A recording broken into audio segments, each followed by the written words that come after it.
everyone, welcome back to my channel. My name is Paola, and today I have a very special guest. Would you like to introduce yourself and tell us a little bit about your book? Yeah, I would love to. So my name is Aislinn Brophy, and I'm an author and an actor based out of Atlanta. My book, How to Succeed in Witchcraft, follows Shay, a super overachieving witch at a prestigious magical magnet school in South Florida, who has to decide between getting the scholarship for a magical university that she desperately needs or exposing the predatory drama teacher who controls the scholarship. It's an intense book. I feel like it's a fun book, but the themes are kind of intense. Yeah. And also, I love that dynamic because I think to somebody outside of that narrative is very easy to decide, but your main character is a kid, like she's in high school, Yes. Yeah. and like she needs the scholarship. So morally gray areas. I love that. Yeah. So your comps are Never Have I Ever and Sabrina the Teenage Witch. And Sabrina can be considered like a book because there's comics and stuff, but Never Have I Ever is not a book. So anyway, what would you say How to Succeed in Witchcraft is similar to these and how is it different? For Never Have I Ever, I would say that the common thread between my book and the show is that they're both sort of like coming of age teen dramas, and they have romance and humor in the way that they approach kind of difficult subject matter. And they have a strong but also flawed female Yeah. lead who's a person of color. So I think Yeah. that that's kind of the pull on that one. For Sabrina the Teenage Witch, it really depends on what adaptation you're talking about. I think I think that comp mostly speaks to the sort of contemporary witch Mm-hmm. feel of the book. Yeah, in terms of differences, okay, so for Sabrina the Teenage Witch, once again, really depends on the adaptation of the comics that you're talking about. But I guess in The Chilling Adventures of Sabrina, that's a lot more spooky than my book is. I love a spooky thing, but I wouldn't say that How to Succeed in Witchcraft is like the spookiest of the spooky witch books. It's much more like it really leans into the contemporary feel of it. And then if you think about Sabrina the Teenage Witch from the 90s, like that was a sitcom. So it Yeah. was much more into sort of the comedic elements and less into some of the heavier topics that I explore in the book. For Never Have I Ever, I guess it's different because they just talk about different issues in the coming Yeah. of age experience.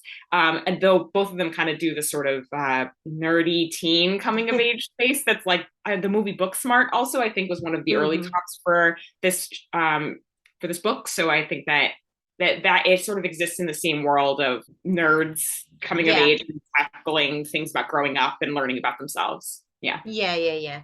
Oh, I love that answer. I do love Never Have I Ever. I think for the most part, it's kind of silly, but Mindy Kaling has a thing like she also did that in the Mindy Project, where I'm like laughing my face off at an episode, and then the next episode I'm like bawling, and it's just Yes. emotional, and I love that. So I'm very excited about How to Succeed in Witchcraft. So your book is about musicals and I love that. I'm a musical theater geek. So, if your book was adapted into a musical movie or show, who would you want to compose the score? Okay, I'm going to give an answer, and it's going to be the most basic answer. I felt a little embarrassed when I was thinking about this. I was like, wow, I really should come up with like a deep cut, and it's not a deep cut at all because I would want Lin Manuel Miranda to compose it. Because I was like, well, because the musical in the book was originally in the Heights. Yeah. Before I changed it so it became a musical that I made up that was like more in the world and kind of spoke to more of like that it was a witch book and like that Yeah. the world that they are in is different than our world to some extent. But I think that because I kept some of the stuff from before, the vibe to me of the musical is still like very similar to like In the Heights. It has a very like in my mind I was imagining sort of the way that Lin Manuel Miranda composes things. So I Mm-hmm. think it would feel like a really lovely like full circle moment to have Lin be the Aw. composer of like the made up musical that I have in this world. Yes. I love that answer. I mean, In the Heights is one of my favorite musicals. Great. So I feel like it would make sense. It would make sense. Where's the movie deal? There it Come is. on. Come Let the on, give people it to know. us. um, if you could write a companion story slash novel about any of the side characters, who would it be and why? Okay, so I have a soft spot for Brittany as a writer. So I think it would be fun to get more of her story on the page. I don't know if I could write a whole novel about her, but I could definitely write a short story or like a novella about her. I think I just really enjoy writing girls who are mean and or unpleasant. Yep. So that's kind of why she calls to me, and I think she has reasons for why she acts the way she does. No spoilers, but I really, I think I just like that about a character who is going through some stuff in her life and is being really unpleasant.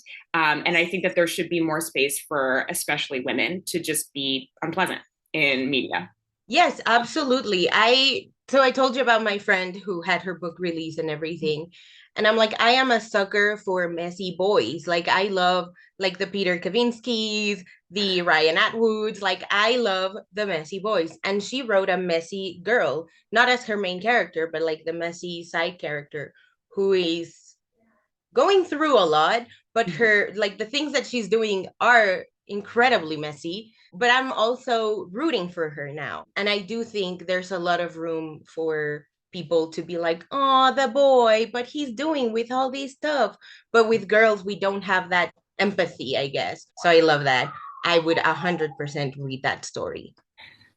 Yeah, I think that that's what I like about the character is that writing it at the beginning, I was like, okay, well, I'm going to introduce this character, and people are going to be like, that, I understand who that is. That's the mean girl. She's horrible and bad. And then the book progresses, and you get to learn a little bit more about her. And I think that being able to play on the assumptions that the main Yes. character also makes about her is really one of my favorite things.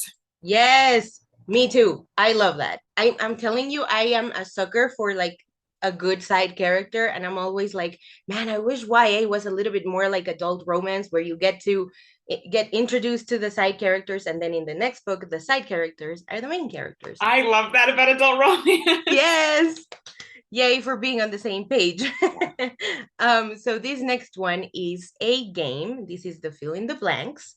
So the first book I loved was My first thought is the 329th Friend by Marjorie Sharma. It's a picture book that I really Oh, liked as a child, and now I we still have it, and I read it to my niece and nephews.